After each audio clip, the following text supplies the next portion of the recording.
Alhamdulillah, salawat dan salam kepada Rasulullah Muhammad SAW.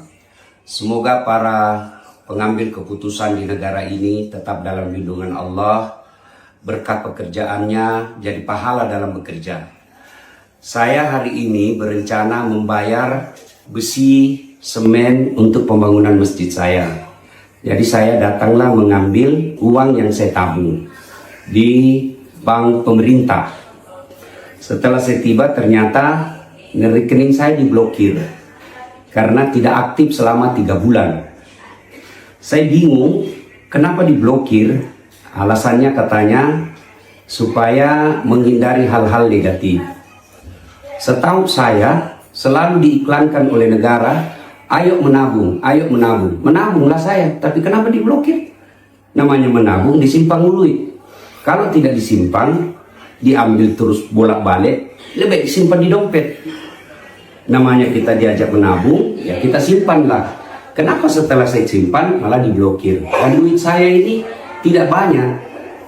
Saya berharap pemerintah membuat keputusan yang betul-betul elegan, tidak meresahkan masyarakat, dan tidak menyusahkan rakyat kecil.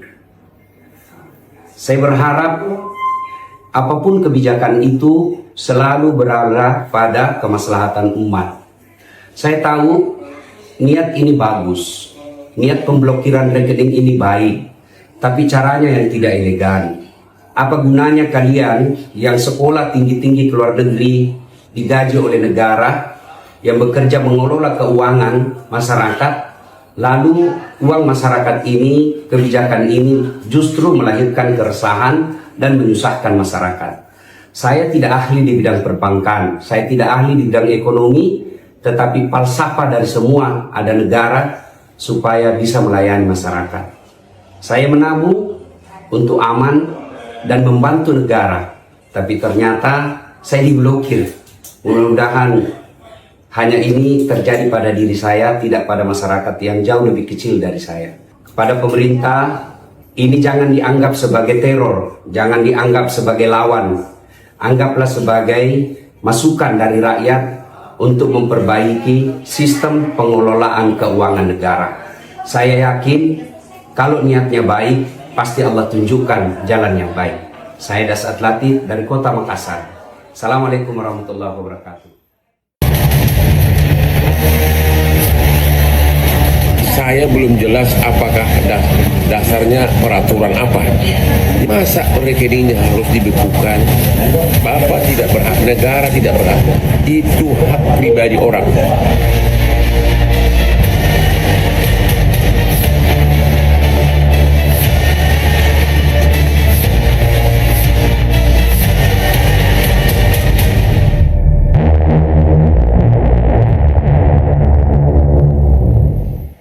Lima narasumber sudah bergabung di studio Menara Kompas untuk kita diskusikan lagi soal ini. Saya mulai dari yang di sebelah kanan saya dulu. Sudah bergabung bersama kami kali ini Nailul Huda, Direktur Ekonomi Digital Selyos. Lalu ada juga Bang Rudianto Lalo, anggota Komisi 3 DPR RI, mitranya PPATK dari fraksi Partai Nasdem. Persis di sebelah kanan saya juga sudah bergabung bersama kami Muhammad Mufti Mubarok, Ketua Badan Perlindungan Konsumen Nasional. Itu di sebelah kanan. Di sebelah kiri saya sudah bergabung bersama kami ada Bapak Muhammad Nasir Konah, Koordinator Kelompok Humas dari Pusat Pelaporan dan Analisis Transaksi Keuangan atau PPATK, dan tentu saja ada wartawan senior Kontan Syamsul Azhar. Selamat malam semuanya, apa kabar? Selamat malam. Terima kasih sudah bergabung bersama kami kali ini. Nggak mungkin heboh kalau nggak ada yang ngadu, nggak ada yang bersuara, Pak Mufti. Yep. Jadi so far sejauh ini dari Badan Perlindungan Konsumen Nasional sudah terima aduan berapa banyak, dan rata-rata aduannya itu tuh karena apa, Pak? Soal rekening ini. Ya, jadi kita sudah dua pendekatan kami menerima laporan dan kita membuka posko di seluruh Indonesia. Dan yang kedua, karena ini TSM, terstruktur, sistemik dan masif, menyangkut hajat Kayak orang ingat banyak. sesuatu dengan TSM. Oke. Menyangkut hajat orang banyak dan tentu membuat kegaduhan yang luar biasa, membuat masyarakat antras terhadap perbankan. Ini yang membuat kami kemudian gerak kan gitu. Makanya sejak ada kasus ini kami kemudian cabut itu PPATK kan gitu. Kalau enggak, tentu ini akan menjadi bola liar, bola panas yang sesungguhnya akan mendera masyarakat kita yang sekarang lagi lesu kan gitu. Ini kan persoalan efek domino yang luar biasa karena dengan mereka tidak bisa transaksi, hari ini juga kita saksikan mereka kemudian menarik besar-besaran di semua dan kemudian tidak ada uang, itu kan juga sebuah, dan PPATK mohon maaf ini menabrak 4 undang-undang, 5 undang-undang sekaligus kan gitu. Oke, tahan dulu di situ. Jadi tapi kalau dalam aduan yang diterima oleh teman-teman sejauh ini paling parah fatal tuh apa efeknya dari penutupan atau pemblokiran ini? Ya, aduan yang paling menonjol adalah mereka tidak bisa transaksi kan, dan mereka tidak tahu, tidak diberitahu apakah dia termasuk yang dalam dugaan oleh PPATK sebagai kejahatan. Kita kan nggak, jadi misalnya ada 10 orang, 1 dianggap dugaan, kemudian 10 diblokir, kan nggak fair itu kan gitu. Artinya orang-orang yang tidak berdosa ini, masyarakat kita, rakyat ini, rakyat kita adalah suara konsumen, adalah suara Tuhan kan gitu. Kalau kemudian mereka dibendung dalam konteks 5 undang-undang ditabrak, undang-undang HAM, undang-undang perlindungan data pribadi, undang-undang konsumen, undang-undang perbankan dan sebagainya, ini ditabrak oleh PPATK karena sesungguhnya ini mencederai hati nurani kita semua kan itu. Anggap melanggar 5 aturan dan membuat banyak orang jadi panik, akhirnya narik dana besar-besaran. Gimana ngejelaskan itu, Pak Nasir? Terima kasih atas kesempatan yang diberikan. Tema kita malam ini luar biasa juga ya. PPATK salah ukur. Tapi yang sebenarnya adalah justru inilah ukuran tanggung jawab moral yang dilakukan oleh PPATK. Jadi kalau kemudian dibilang salah ukur, enggak? Tidak, karena terukur, karena kejadian yang di tengah masyarakat, ya mungkin Pak Mufti juga lihat sebenarnya ya, bagaimana saudara-saudara kita itu rekeningnya disalahgunakan untuk kejahatan dan implikasinya terhadap dia ya. Reputasinya dia sebagai pemilik rekening ya, reputasi hukum. Dan hal yang ingin saya sampaikan adalah dengan penghentian sementara yang kita lakukan ya, kalau di bulan April kemarin kita lihat deposit judi online itu sampai di angka 5 triliun lebih, ketika penghentian sementara dilakukan itu anjlok terus menurun di atas 70%. Ini bukan sekedar statistik ya. Ini bukan sekedar angka 5 triliun lalu turun 1 triliun. Jadi kalau kemudian dibilang salah aturan, melanggar aturan, nggak tepat kalau gitu? Tidak tepat. Karena itu tadi, mari kita lihat persoalan anak bangsa di negeri ini.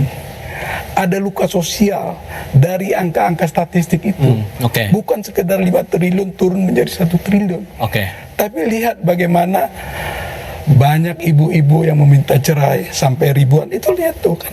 Kompas sendiri yang menjelaskan di media. Bagaimana orang banyak bunuh diri karena judi online. Bagaimana berantakan keluarga, anak nggak sekolah, kesejahteraannya menurun.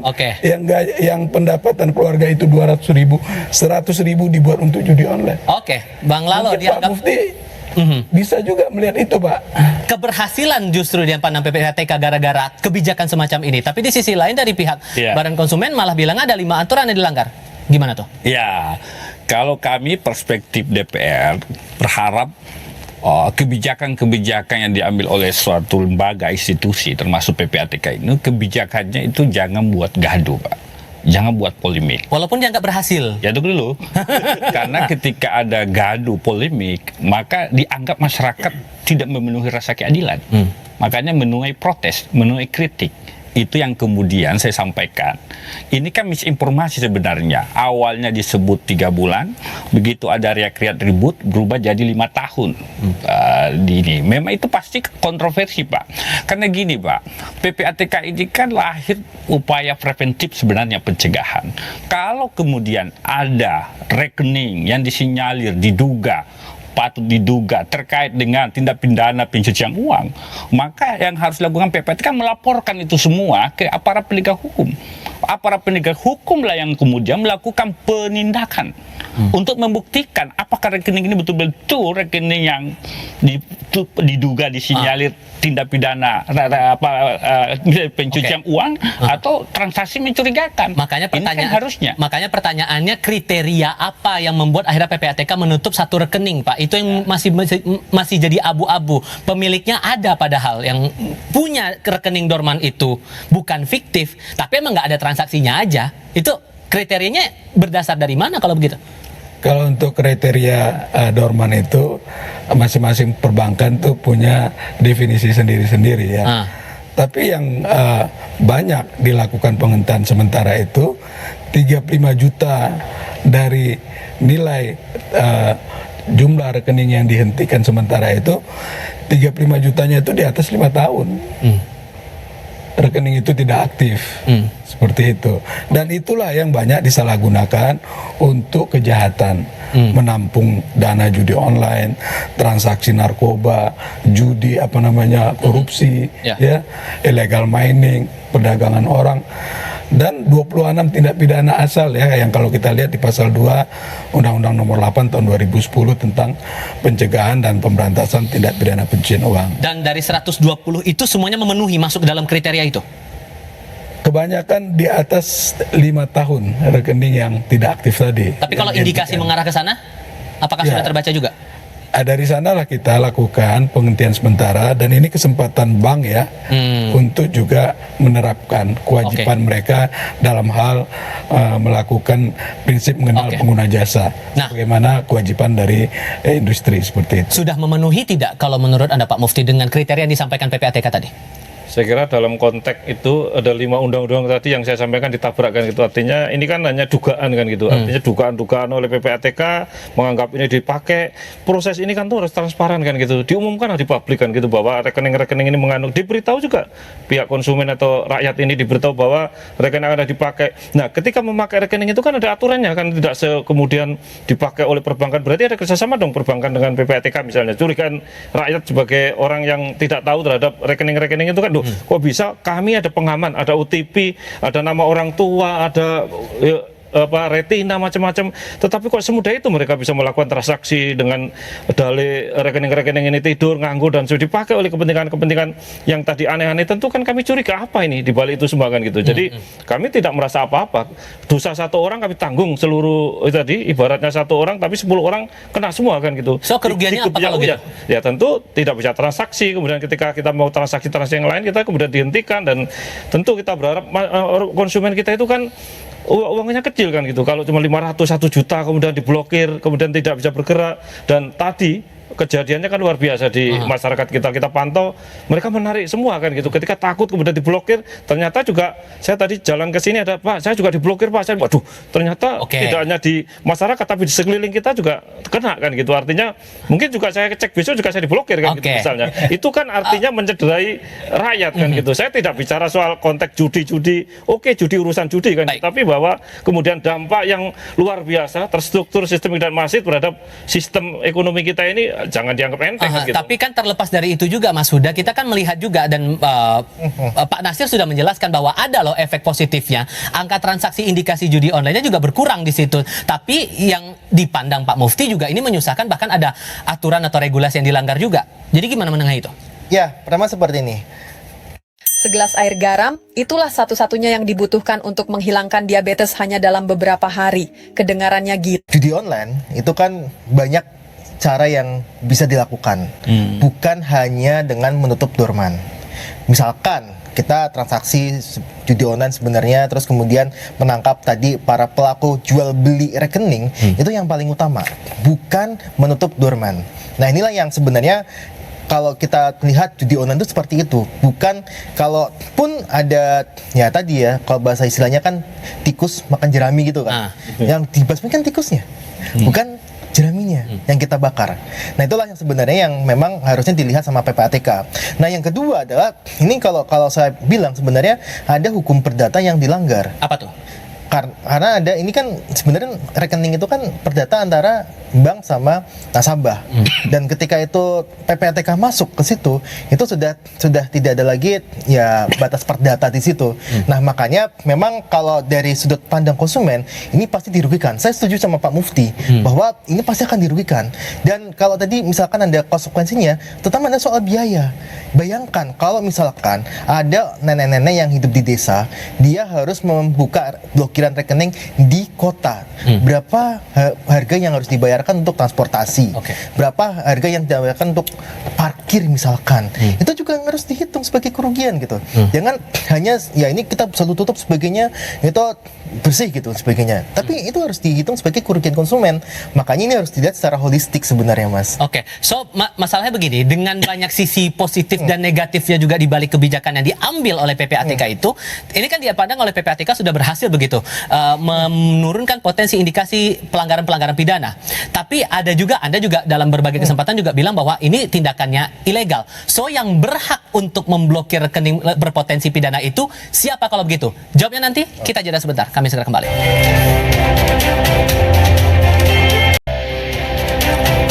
Mas Huda, Anda bilang bahwa apa yang dilakukan PPATK ini tindakan ilegal. Dasar hukumnya dari mana? Ya, kalau kita lihat sebenarnya di Undang-Undang P2SK yang bisa memerintahkan bank untuk memblokir ya, kita bicara blokir ya, itu adalah OJK yang baru, itu ditambah kewenangan di situ. OJK bisa memblokir, memerintahkan bank untuk memblokir.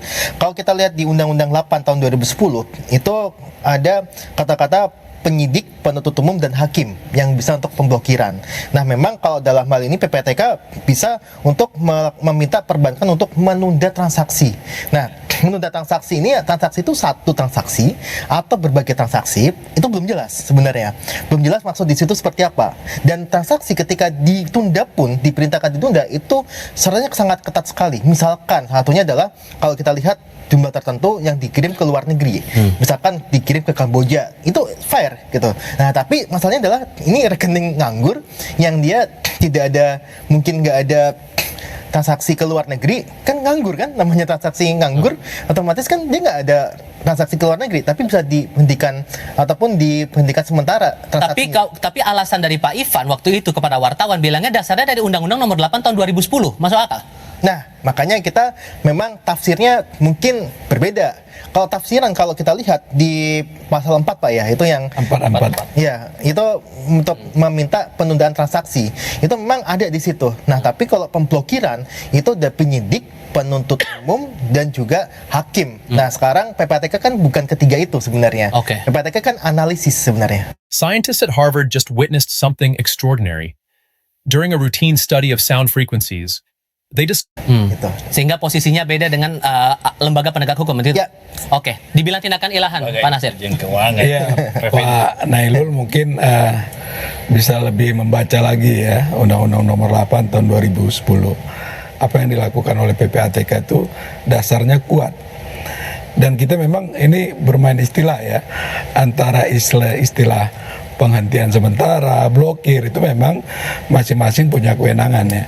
Kalau PPATK itu menghentikan sementara transaksi tapi Pak. Iya, menghentikan sementara transaksi 5 hari plus 15 hari kerja. Jadi total 20 hari kerja.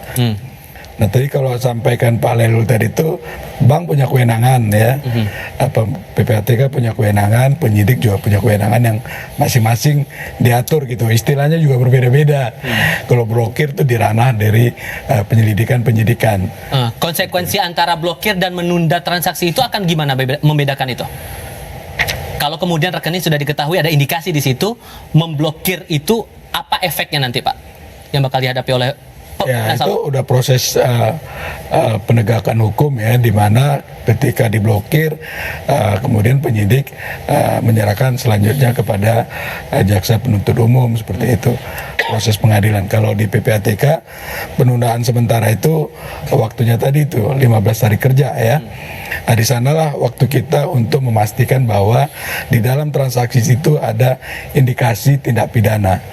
Ketika ada indikasi, lalu kemudian hasil analisis, hasil pemeriksaan yang dilakukan oleh PPATK disampaikan kepada penyidik. So kalau dari mitra nih melihatnya, apakah PPATK punya ruang untuk melakukan penindakan langsung blokir ini?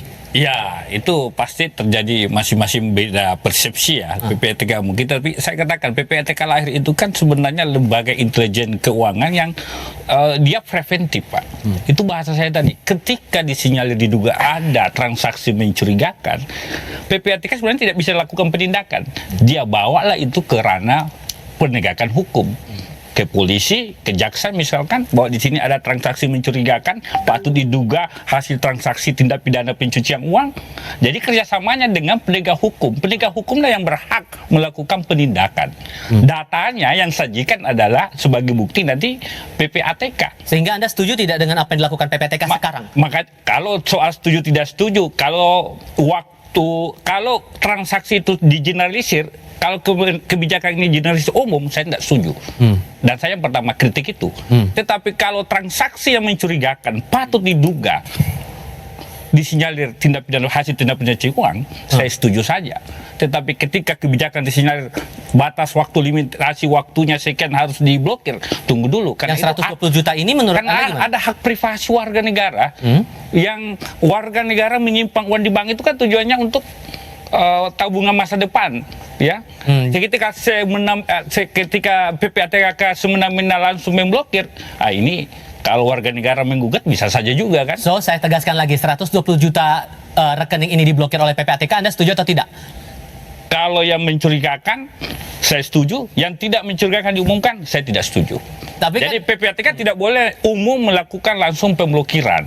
Jadi abu-abu nih, berarti tindakannya ilegal atau enggak? Kan kalau kayak gitu pernyataannya? Tidak, kalau dia mencurigakan ada tindak pidana patut diduga kewenangan undang-undang pencucian uang, saya setuju. Misalkan terikat dengan tindak pidana judi online, hasil narkoba, boleh saja sebagai bukti kepada penegak hukum. Tetapi kalau generalisir, di umum semua langsung diblokir, saya tidak setuju.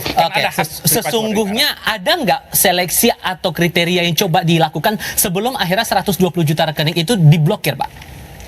Ya, tadi di awal saya sudah sampaikan ya bahwa melihat fenomena yang terjadi begitu masifnya dorman, peningkatan rekening yang tidak dipakai dalam beberapa waktu, lalu kemudian masifnya penggunaan rekening dorman untuk tindak kejahatan, kita meminta bank untuk menyampaikan data. Secara teknis sebenarnya kan bank yang tahu persis ya rekening itu milik guru, milik untuk haji dan seterusnya. Pada akhirnya kan pokok rata ke semua, Pak. Iya, jadi dari situlah kita harus lihat nilai tambahnya ya, di mana kami melakukan itu untuk melindungi kepentingan masyarakat, melindungi saudara-saudara kita agar rekeningnya tidak dilakukan untuk kejahatan, karena dampaknya luar biasa ya. Ya, dan juga nilai tambah yang dilakukan dari tindakan penghentian sementara yang dilakukan itu begitu terasa buat ada kita. Kesan gini, sorry Pak Potong, ada kesan bahwa PPATK main sendiri. Apakah kemudian melibatkan lembaga lain kayak OJK yang disebutkan oleh Mas Huda punya kewenangan langsung untuk memblokir rekening itu? Dari sisi Satgas Judi Online itu kan udah lama terbentuk, ya kan? Dalam pembahasan itu sudah sering dilakukan dan sudah tahapan-tahapan untuk menekan kerugian dari masyarakat kita ya, luka-luka sosial yang terjadi pada anak bangsa itu sudah lama terjadi ya, dan di sana kan sudah banyak juga langkah-langkah yang dilakukan.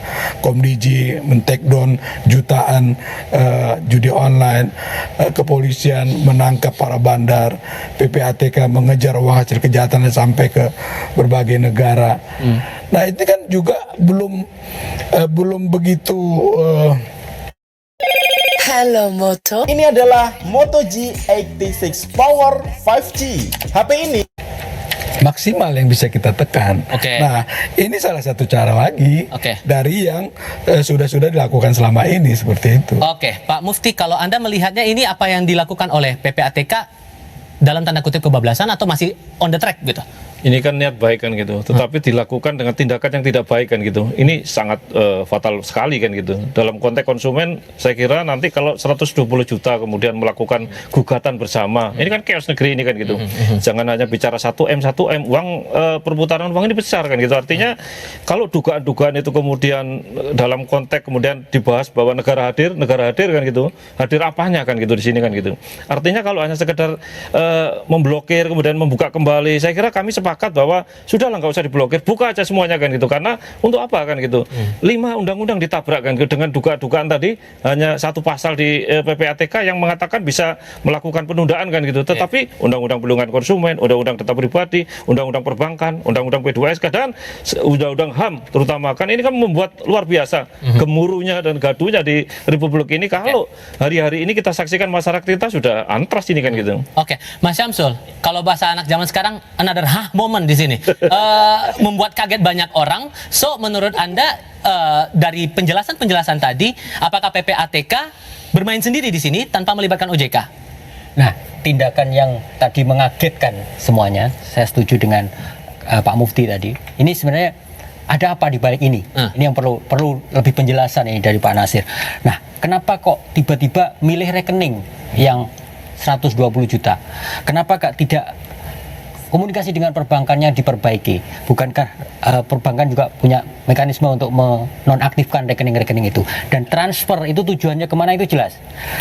Saya kemarin ngobrol sama salah satu analis bahwa transaksi jasa kita dengan salah satu saya sebut negara Kamboja itu kita mengalami defisit. Nah, defisitnya luar biasa. Padahal neraca perdagangan kita surplus. Nah, diduga itulah transaksi itu yang judi. Nah, saat yang disebut tadi top up. Nah, top up kemana rekening? Itu yang rekening di top up itu kenapa yang nggak ditutup itu dulu? Rekening yang di top up itu. Nah, kalau itu tujuannya memang untuk mencegah dan tidak membuat kegaduhan. Nah, beberapa kerugian-kerugian tadi yang mungkin sudah dihitung Pak Nailul juga Pak Mufti tadi mungkin ada baiknya. Benar apa enggak yang dilakukan oleh PPATK mungkin bisa diuji. Ya. Aturan yang pemblokirannya PPATK ini bisa diuji. Apakah itu KMA uji materi? Apakah memang benar penafsirannya ini? Itu bukan kita biar fair, gitu ya. Dan seharusnya OJK juga sudah tahu soal ini dan bertindak juga untuk menyelesaikan masalah ini. Seharusnya OJK juga tidak jadi tanggung jawabnya PPATK sendiri, karena wewenangan untuk mengatur perbankan bahwa know your customer itu juga harus jadi pengawasan dari OJK.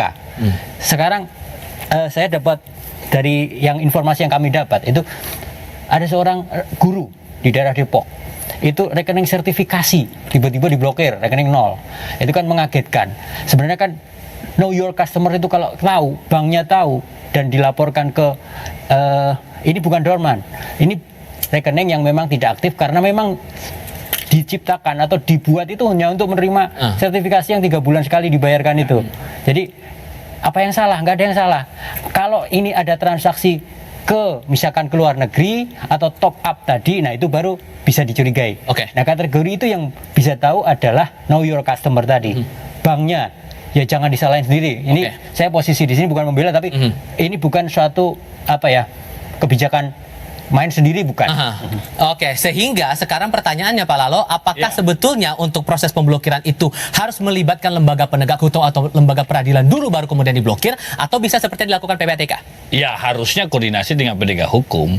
Karena pasti perdebatannya apakah asumsi apa penilaian PPATK ini transaksi mencurigakan. Ini kan yang harus diuji nih, mencurigakan ini benar tidak terkait dengan tindak pidana pencucian uang, atau jangan-jangan hanya penilaian PPATK. Kalau untuk menguji sementara juga prosesnya harus sama. Untuk menguji itu harus proses hukum, pro justisia.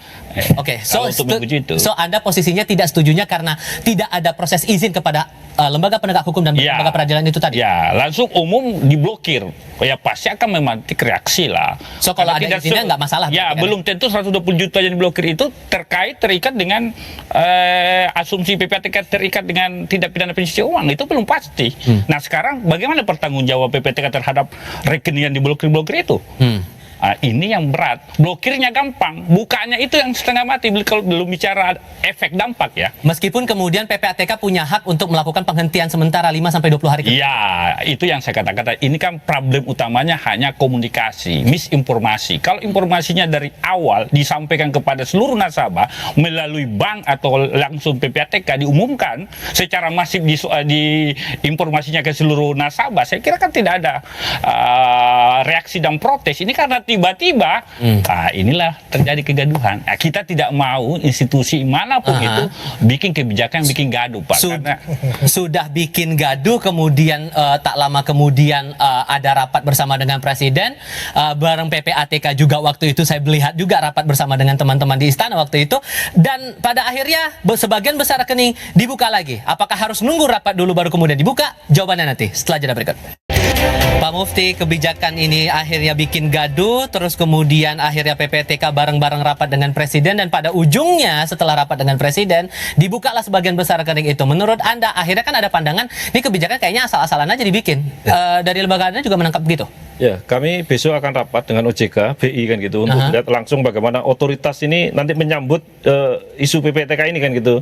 Ini kan jangan hanya kan kemudian dipanggil Presiden kemudian bereaksi, tetapi bahwa ini sesungguhnya kan ini undang-undang, ini lembaga negara, bukan main-main gitu. Kalau merasa itu benar, kenapa harus dibuka kembali kan gitu? Kalau itu diyakini sebagai pusat transaksi beberapa kriminalisasi misalnya, kenapa nggak dipertahankan gitu? Kenapa kemudian kendor kan gitu? Kalau kemudian niatnya baik tadi, berarti ada sesuatu kan gitu. Ini yang sempat menjadi pertanyaan kita, dan tentu besok saya akan sampaikan kepada OJK dan BI bahwa ini otoritas Anda tolong juga kami ini diberitahu kan gitu. Jangan kemudian ujuk-ujuk, kebuya-uya, kemudian ada apa-apa cabut ya. Saya minta cabut semua, jangan cabut sebagian kan gitu. Kalau gigi ini cabut semua biar selesai kan gitu. Jangan cabut satu atau dua kan gitu. Karena sakitnya semua kan gitu. Ini kan membuat kita kemudian kenapa kok cabut sedikit kan gitu, nggak cabut semua karena sakitnya semua kan gitu. Sakitnya di sini kan gitu. Aduh, ada kesan bahwa ini tanpa kajian Pak Nasir, gimana tuh?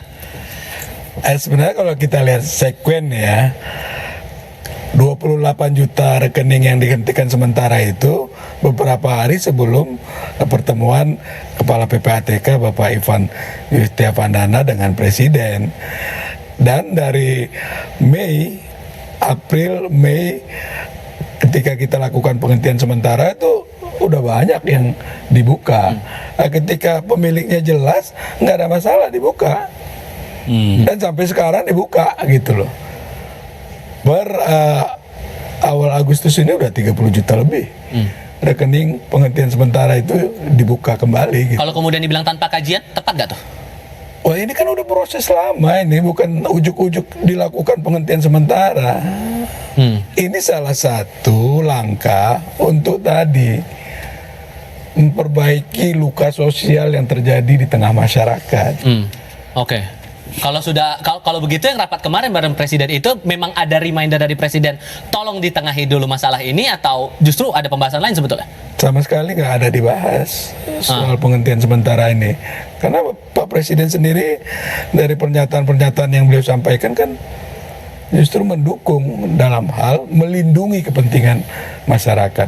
Tapi ada kesan, tapi ada kesan bahwa ini kebakaran jenggot PPATK, nunggu orang pada heboh-heboh di media sosial, baru kemudian dibuka sebagian, dan publik belum tahu kriteria apa sebetulnya yang membuat akhirnya rekening dia ditutup gitu, Pak. Karena memang sejak Mei ketika itu kita lakukan penghentian sementara nggak ada yang ribut, karena memang rekening itu dorman, nggak terpakai dalam waktu lama, nggak ada riak. Ada riak itu ya setelah di pertengahan Juli. Saya nggak tahu juga penyebabnya apa gitu ya. Oke. Mungkin muncul lagi pertanyaannya begini, Bang Rudi. Ada kesan bahwa DPR sejak awal tuh nggak melihat evaluasi risiko uji dampak atas kebijakan yang diambil oleh PPATK. Tepatkah begitu? Ini kan istilahnya mendadak ya. Ini tiba-tiba heboh saja ada kebijakan seperti ini yang tadinya isunya 3 bulan. Akhirnya kan reaksi ini gara-gara 3 bulan aja nih. Seandainya mungkin dari awal penjelasan PPATK mengatakan bahwa rekening yang sudah tidak terpakai dorman, lalu kemudian jaraknya mungkin 5 tahun tidak terpakai, mungkin tidak ada reaksi. Begitu ada informasi 3 bulan langsung ditutup, ini yang langsung ribut di mana-mana. Ya itu yang kita sampaikan. Sebaiknya PPATK fokus ada transaksi mencurigakan. Bagaimana kan yang analisis yang tahu semua yang mencurigakan itu PPATK punya data, Pak. Dia lembaga intelijen keuangan kita. Upayanya preventif. Ketika ada transaksi mencurigakan, apa langkah PPATK? Laporlah ke penegak hukum. Penegak hukum lakukan penindakan terhadap rekening-rekening yang diduga mencurigakan tadi. Lebih baik fokusnya seperti itu. Oke. Dipukul rata semua, makanya kemudian ribut, Pak Nasir. Nggak rekening-rekening yang terindikasi emang udah jelas nih barangnya udah ada indikasi pidana, malah jadi pukul rata ke semua rekening. Gimana ngejelasin itu? Ya intinya kita ingin melindungi ya, melindungi kepentingan masyarakat, kepentingan saudara-saudara kita. Nah saya ingin mau sampaikan lagi ya, bagaimana luka sosial itu begitu menyedihkan. 80% pemain judi online itu berpenghasilan 55 juta per bulan, ya, 80% loh. Nah kalau di 2023 itu jumlahnya 3,8 juta pemain. Lalu kemudian di 2024 meningkat menjadi 9,79 juta pemain. Nah, dari 9,7 juta pemain itu 3,8 jutanya juga dia memiliki pinjaman online. Jadi misalnya pendapatan 1 juta dimainkan untuk judi online 700.000. Lalu untuk kebutuhan lain, untuk sekolah, beli susu dan seterusnya dari mana? Oke. Minjam online. Nah, Mas Huda,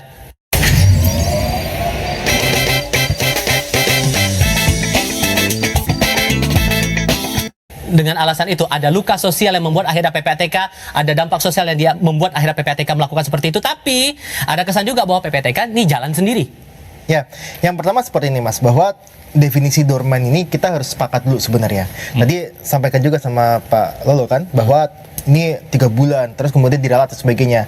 Kalau kita lihat mengacu kepada POJK 1 tahun 2022, sebenarnya disebutkan bahwa rekening tidur itu dia hanya di rekening basic saving account atau BSA di situ. Di situ memang untuk inklusi, untuk POJK tentang inklusi. Dan di situ diterangkan bahwa untuk rekening tidur itu dia dengan tabungan maksimal 20 juta dan tidak digunakan selama kalau salah 6 bulan.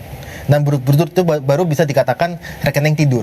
Nah itu dari POJK. Nah tapi masalahnya adalah ini menyeberang ke PPATK, bahwa PPATK punya definisi sendiri. Makanya ini seharusnya duduk bareng, kan di Satgas kan sama-sama di Satgas, ngopi kayak apa-apa gitu kan. Nah itu yang kita harapkan ada ketemu di situ, bahwa oh ini rekening dorman itu seperti ini dan sebagainya. Nah namun rekening dorman pun itu tidak langsung dituduh sebagai ini judi online, tidak seperti itu sebenarnya. Nah makanya tadi benar kalau sampaikan ini harus ada kriteria, dan sayangnya di pasal 4 di Undang-Undang 8 itu cuman mengatur bahwa rekening mencurigakan dan tidak diatur mencurigakan itu seperti apa. Dan tadi sebutkan juga sama Mas Samsul sebenarnya sedikit aja. Tadi yang dia untuk transaksi ke luar negeri. Nah itu sebenarnya satu pasal di situ ada gitu. Nah makanya kenapa ini nggak dijelaskan ke publik gitu kan. Masalah miskomunikasi, miskoordinasi dibilang Mas Huda, ngopi bareng lah dengan pihak-pihak terkait udah dilakukan atau belum? Selalu kan dalam Satgas judi online itu kan kita kumpul ya, membahas. Ya itu berbagai cara itu udah dilakukan. Ya, nah ini penghentian sementara adalah salah satu cara juga di dalam menekan tingkat kerugian yang diapakan oleh masyarakat. Begitu. Sehingga semuanya udah berjalan sesuai dengan aturan. Itu penegasan dari pihak PPATK begitu ya? Iya, semua cara harus dilakukan dan dalam koridor yang diberikan oleh undang-undang kepada PPATK, ya salah satunya dengan menghentikan sementara rekening-rekening yang tidak digunakan dalam waktu panjang itu. Tapi kalau kemudian Mas sudah bilang ada perbedaan tafsir rekening dorman antara PPATK dengan OJK, tepat nggak? Kalau ada pandangan seperti itu, kriterianya terutama. Ya masing-masing perbankan memang punya rekening, punya perbedaan persepsi, kriteria, definisi gitu ya. Dan dari data yang ada di PPATK yang kita lakukan sementara itu kebanyakan di atas 5 juta. 5 tahun rekening itu tidak aktif gitu loh. Oke. Beda terminologi, miskomunikasi, miskoordinasi, Anda juga menangkap hal yang sama, Mas? Ya, ini karena komunikasinya tadi nggak jelas. Yang seperti disebut Pak Lalu tadi, 3 bulan jadi 5 tahun. Pak Nasir bilang 5 tahun. Nah, definisinya tadi OJK disebut Mas Lainul 6 bulan. Nah, ini kan sesuatu yang satu titik tapi beda persepsi, pandangan. Nah, yang sudah diblokir 120 juta itu masuk yang mana? Kategori mana? Apakah kategori 3 bulan atau kategori 5 tahun? 5 tahun ke atas. Nah, tapi kalau dalam kasus yang ditemui di lapangan itu kan kayak sertifikasi itu kan jelas 3 bulan per 3 bulan. Dan ada mungkin beberapa tabungan yang sengaja dibuat untuk nabung masyarakat. Itu memang ya kalau punya duit aja nabung, kalau nggak punya ya nggak ini. Tapi kan nggak mungkin sampai bertahun-tahun sampai 5 tahun kan nggak mungkin. Tapi kena blokir juga. Itu kan gara-gara persyaratan 3 bulan atau 5 bulan itu yang jadi miskomunikasi tadi. Nah itu kalau satu kata dari PPATK, satu kata dari OJK, eksekusi oleh perbankannya pasti akan enak.